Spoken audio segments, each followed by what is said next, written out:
ईशमीशान निर्वाण रूपम विभुम व्यापकम ब्रह्म वेद स्वरूपम निजम निर्गुणम निर्विकल्पम निरीहम चिदाकाश महाकाश वासम भजेहम। जय केदार, हर हर महादेव, नमस्कार। आइए आपको लेकर चलते हैं एक आध्यात्मिक यात्रा पर। आइए आपको दिखाते हैं केदारनाथ की विकास यात्रा। नमामि शमीशान निर्वाण रूपं विभुं व्यापकं ब्रह्मवेद स्वरूपम्।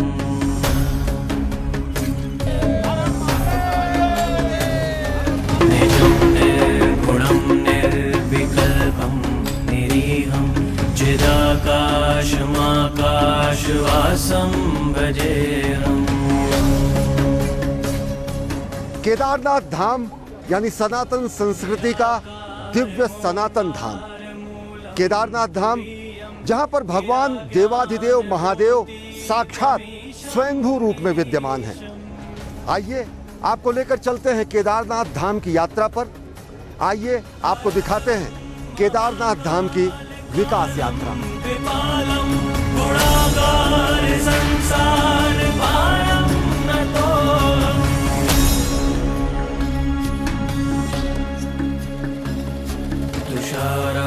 त्रिसङ्काशगौरं गभीरं मनोभूतकोटि प्रभाश्री शरीरम्।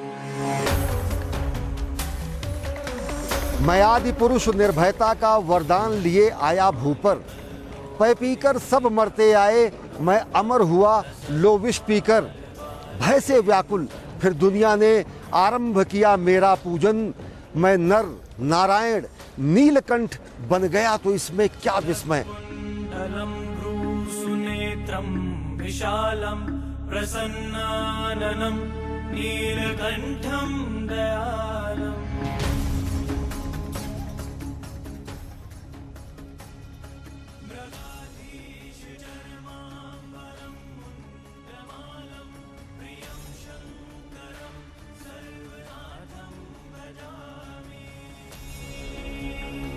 प्रचण्डं प्रकष्टं प्रगल्भं परेशम् अखण्डं अजं भानुकोटिप्रकाशम्।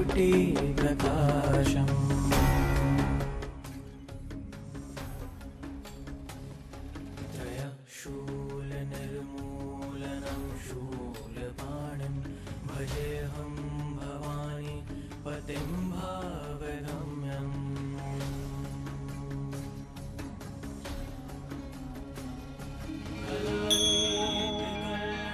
सौराष्ट्रे सोमनाथं च श्रीशैले मल्लिकार्जुनम्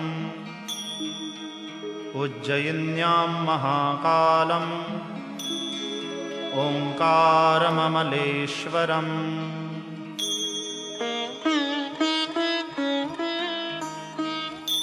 परल्यां वैद्यनाथं च डाकिन्यां भीमशङ्करम् सेतुबन्धे तु रामेशं नागेशं दारुकावने।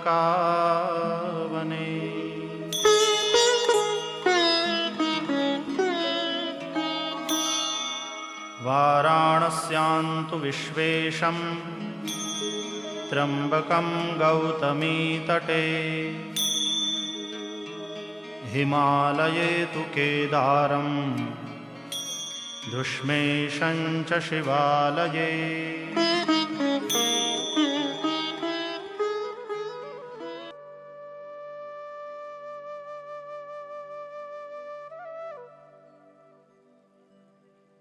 केदारम उदकम पित्वा पुनर्जन्म न विद्यते।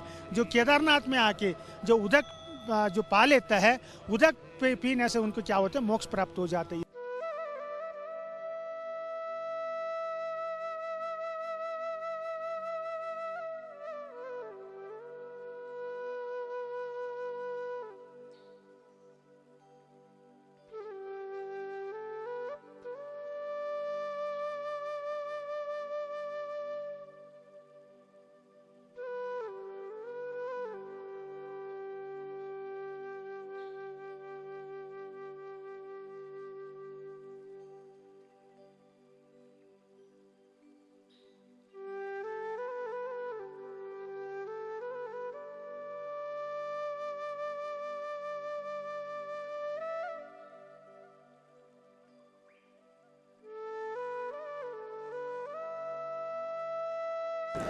मैं शंकर का वह क्रोधानल कर सकता जगती क्षार क्षार, डमरू की प्रलय ध्वनि हूं मैं जिसमें नचता भीषण संहार। 2013 में इन्हीं पहाड़ों से भीषण आपदा आई, जल प्रलय जैसी स्थिति बनी और समूची केदार घाटी तबाह हो गई। गुजरात के तत्कालीन मुख्यमंत्री नरेंद्र मोदी ने इस केदार धाम के पुनर्निर्माण की इच्छा जताई, लेकिन तत्कालीन केंद्र सरकार ने इसे ठुकरा दिया। लेकिन नियति ने शायद पहले ही तय कर रखा था कि इस धाम के पुनर्निर्माण का पुनीत और पुण्य काम मुख्यमंत्री नहीं, प्रधानमंत्री नरेंद्र मोदी के मार्गदर्शन में संपन्न होगा।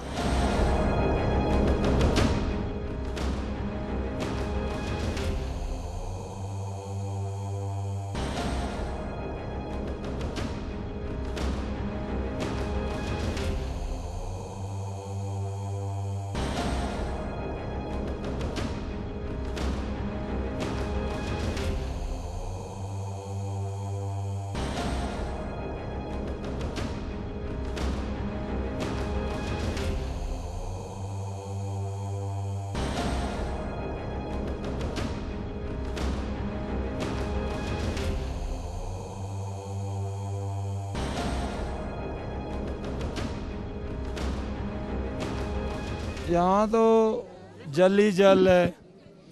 ये तो 5 पैसा कुंड फूटा था एक गांधी सरोवर का। इधर देख रहे हैं मेरे पीछे सरस्वती है, अलकनंदा, मधुगंगा, दूध गंगा, मंदाकिनी, सब जल ही जल भरा पड़ा। ठीक 7:15 बजे के आसपास में एक बहुत बड़ा प्रलय आता है गांधी सरोवर से, और वहाँ एक ब्लास्ट जैसी आवाज़ आती है और पूरा उसके आकार में, नगाकार आकार में वो काला सा धुआं और पानी उसमें आता है। लगभग 4 किलोमीटर का एरिया है वो।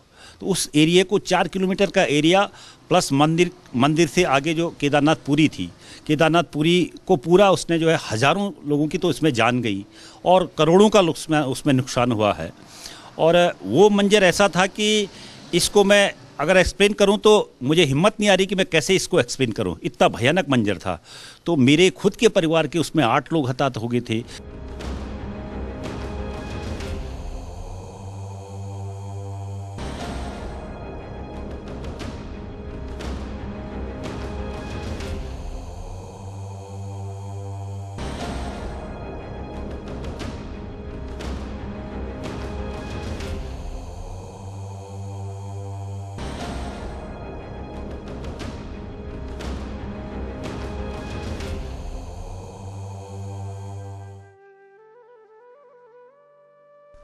जब कमरे में हम बैठे थे तब उस समय के मुख्यमंत्री सहमत हो गए, सारे अफसर सहमत हो गए, और मैंने खुशी में आकर के बाहर निकल करके मीडिया के सामने भी मेरा संकल्प व्यक्त किया था। अचानक टीवी पे खबर आ गई कि मोदी अब केदारनाथ के पुनर्निर्माण की जिम्मेवारी ले रहा है।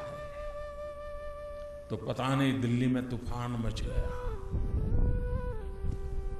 1 घंटे के भंटर ऐसा तूफान खड़ा हो गया कि राज्य सरकार पे दबाव आया और राज्य सरकार को अधिकृत रूप से घोषणा करनी पड़ी कि हमें गुजरात की मदद की जरूरत नहीं है, हम कर देंगे। लेकिन शायद बाबा ने तय किया था ये काम इस बाबा के बेटे के हाथ से ही होना था।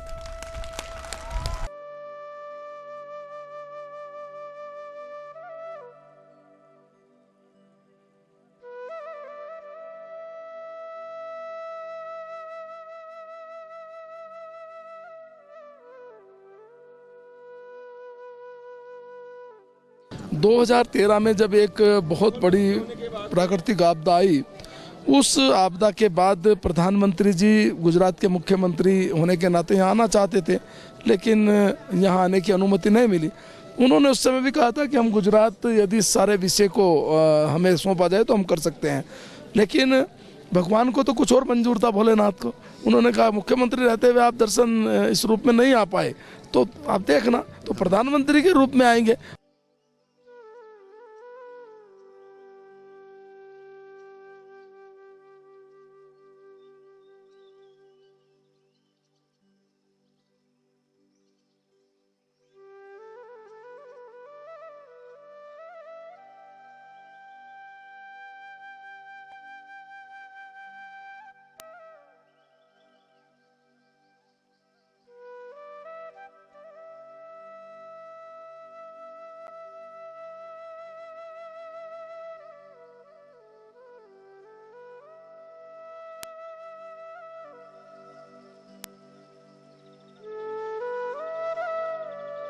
5 नवंबर को प्रधानमंत्री नरेंद्र मोदी एक बार फिर बाबा केदारनाथ के धाम पहुंचेंगे। धर्मपरायण स्वरूप में प्रधानमंत्री नरेंद्र मोदी बाबा केदारनाथ की पूजा अर्चना करेंगे और साथ ही साथ कर्मपरायण स्वरूप में प्रधानमंत्री नरेंद्र मोदी बाबा केदारनाथ को कार्यांजलि भी प्रस्तुत करेंगे। प्रधानमंत्री नरेंद्र मोदी केदारनाथ घाटी के विस्तार और पुनर्निर्माण की अनेक योजनाओं का लोकार्पण और शिलान्यास करेंगे।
मुख्य यात्रा मार्ग पे एक 250 मीटर लंबा और 70 फीट चौड़ा मार्ग का निर्माण किया गया है, जिसमें यात्रियों को आने जाने में आवागमन के लिए और उनका जो क्यू होता है उसके मैनेजमेंट के लिए ताकि आसानी रहे।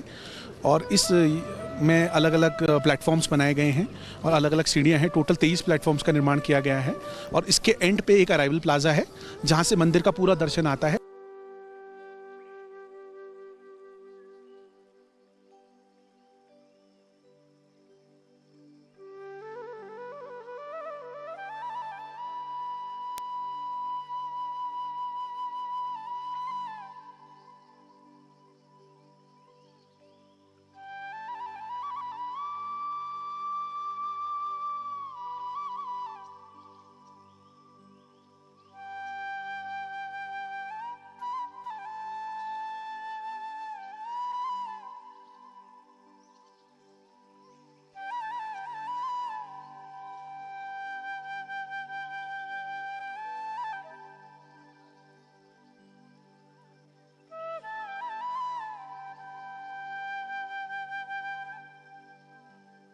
मंदिर के प्रोटेक्शन के लिए फ्लड प्रोटेक्शन वॉल का निर्माण किया गया है। फ्लड प्रोटेक्शन वॉल आपका जो है आने वाले समय में जैसे भीमशिला ने मंदिर की रखवाली करी थी उसी प्रकार से इस फ्लड प्रोटेक्शन वॉल को हमने बनाया है। और इस फ्लड प्रोटेक्शन वॉल को हमने जो है इंटरनेशनल स्टैंडर्ड से बनाया है और इसमें जो कंक्रीटिंग वगैरह की गई है वो इंटरनेशनल स्टैंडर्ड्स की गई है।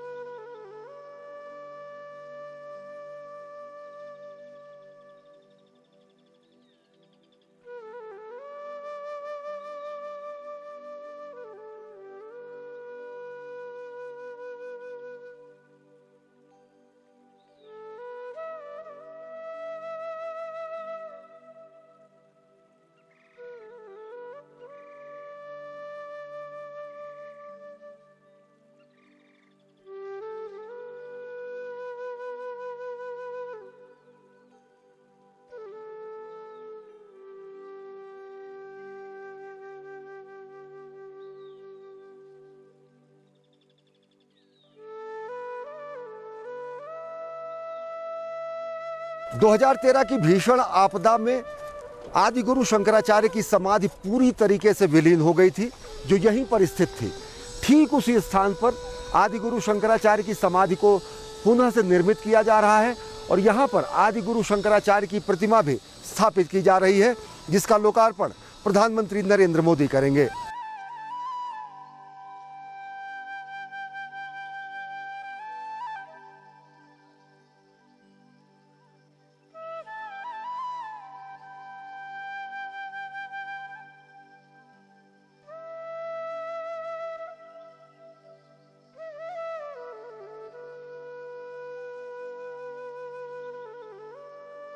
ये 2019 से शुरू हुआ था। 2019 के जैसे ही यात्रा शुरू हुई उससे पहले हमने यहाँ एक्सकवेशन वगैरह शुरू कर दी थी और मेन सिविल वर्क जो है ये 2019 सितंबर से शुरू हुआ था और इसको अभी देख लीजिए 2 साल लगभग हो गए।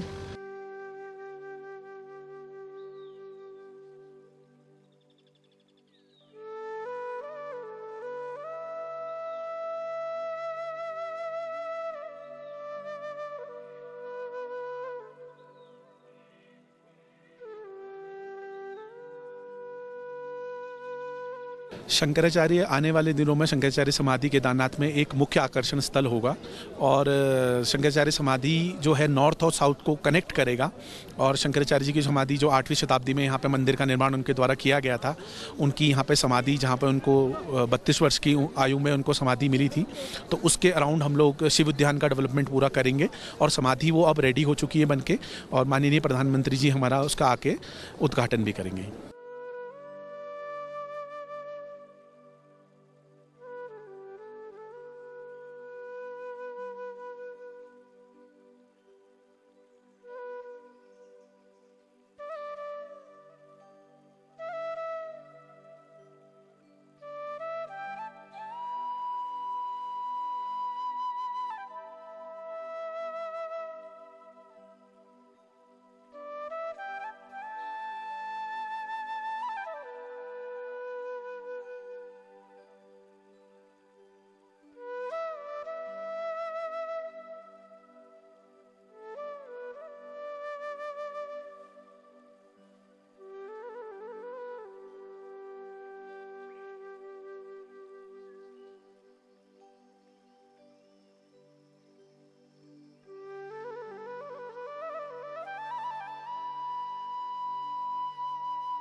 इंफ्रास्ट्रक्चर तो काफ़ी बढ़िया है यहाँ का, नो कंप्लेंट्स एट ऑल। और ट्रैक में भी आए तो हर जगह सुविधा थी, पानी की सुविधा है, वॉशरूम की सुविधा है। इसके लिहाज से भी यहाँ पे काफ़ी इम्प्रूवमेंट है। जैसे कि हमने पहले सुना था कि पहले यहाँ पे वॉशरूम टाइप वगैरह नहीं होते थे, लेकिन अब जगह जगह पे वॉशरूम और ट्रैक काफ़ी अच्छे हैं। इस समय जब मैं आया हूँ तो यहाँ मन मेरा एकदम प्रफुल्लित हो गया है। जो मूलभूत सुविधाएं हैं उनके साथ साथ यहाँ आधारभूत सुविधाओं का बहुत बढ़िया विकास हो रहा है। Even I have completed Gangotri, I have completed Yamunotri also.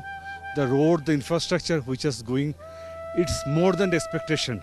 पहले ये यात्रा करने में 2 दिन से 3 दिन लगते थे, आज ये यात्रा 2 दिन दिल्ली से 2 दिन में आप करके वापस जा सकते हैं।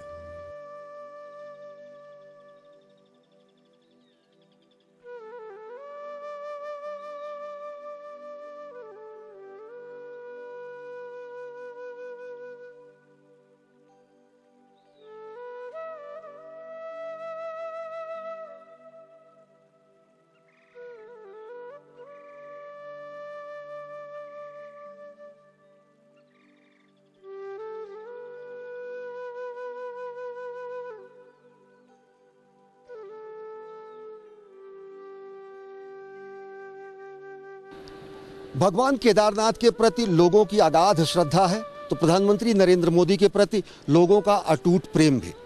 जब से लोगों को ये पता चला कि प्रधानमंत्री नरेंद्र मोदी इस गुफा में एकांतवास कर चुके हैं, ध्यान कर चुके हैं, तो लोगों की आकर्षण का केंद्र होता है। हम आपको मिलवाते हैं ऐसे ही एक श्रद्धालु और पर्यटक से जो यहाँ पर इसी गुफा में रहकर साधना कर रहे हैं। प्रणव है अहमदाबाद से। आप कितने दिनों से यहाँ पर हैं और क्यों आप आए, क्या रहा आकर्षण? जी, मैं यहाँ पे तकरीबन 2 दिन से रुका हुआ हूँ। कल मेरा आगमन हुआ था यहाँ पे और यहाँ आकर्षण का मेन कारण है प्रधानमंत्री मोदी जी यहाँ स्वयं आके गए हैं और यहाँ ध्यान करने की बहुत अच्छी सुविधा मौजूद है और यहाँ से खिड़की में से भी आपको बाबा के साफ दर्शन हो जाते हैं। तो यहाँ बहुत ही दिव्य और अच्छी अनुभूति प्राप्त होती है, इसीलिए हम यहाँ पे रुके हुए हैं। 2 दिनों के बीच का आपका अपना नितांत व्यक्तिगत अनुभव क्या रहा? कितनी शांति, कितना सुकून?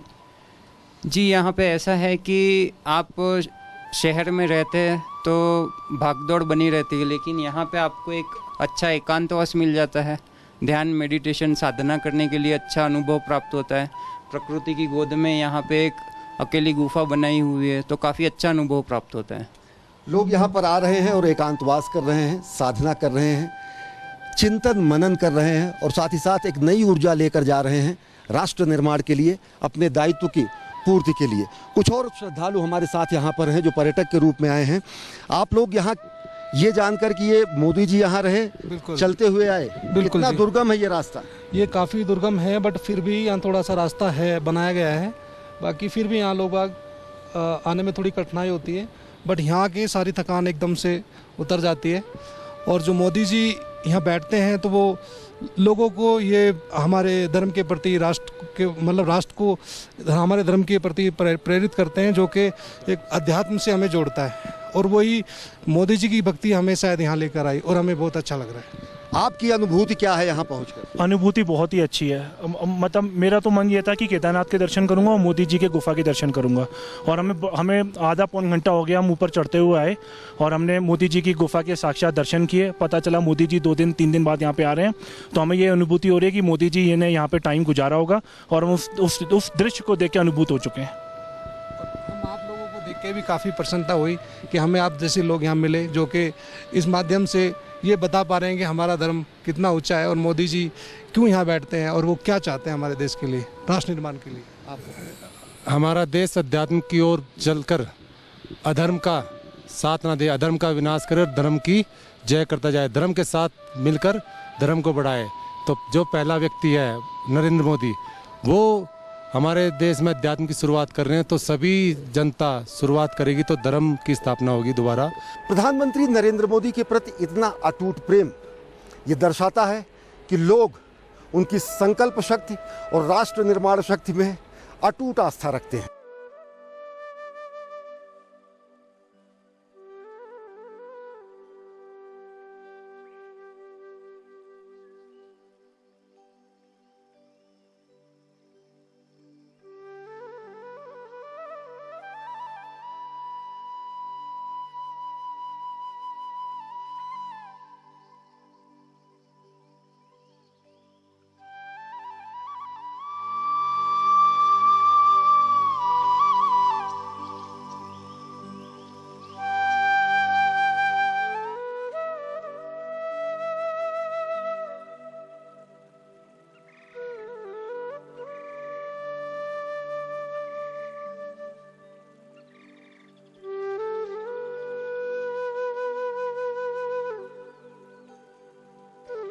वेद वेद के मंत्र मंत्र में, मंत्र मंत्र की पंक्ति पंक्ति में, पंक्ति पंक्ति के शब्द शब्द में, शब्द शब्द के अक्षर स्वर में दिव्य ज्ञान आलोक प्रदीपित, सत्यम शिवम सुंदरम शोभित। केदारनाथ धाम के विकास की यात्रा में आपने देखा कि किस तरीके से सत्यम शिवम सुंदरम की संकल्पना साकार हो रही है, और साथ ही साथ समूचा राष्ट्र इस बात का प्रमाण है कि किस तरीके से अंत्योदय के मंत्र के साथ बहुजन हिताय बहुजन सुखाय के लिए नए भारत की संकल्पना साकार हो रही है। एक ऐसा भारत जो सर्वे भवन्तु सुखिना की कामना करता है, और एक ऐसा भारत जो वसुधैव कुटुंबकम का महामंत्र देता है। तो बाबा केदार की नगरी केदारधाम से इस विशेष कार्यक्रम में फिलहाल इतना ही। देश और दुनिया की ताज़ा तरीन खबरों के लिए देखते रहिए डीडी न्यूज़। हर हर महादेव, जय केदार, नमस्कार।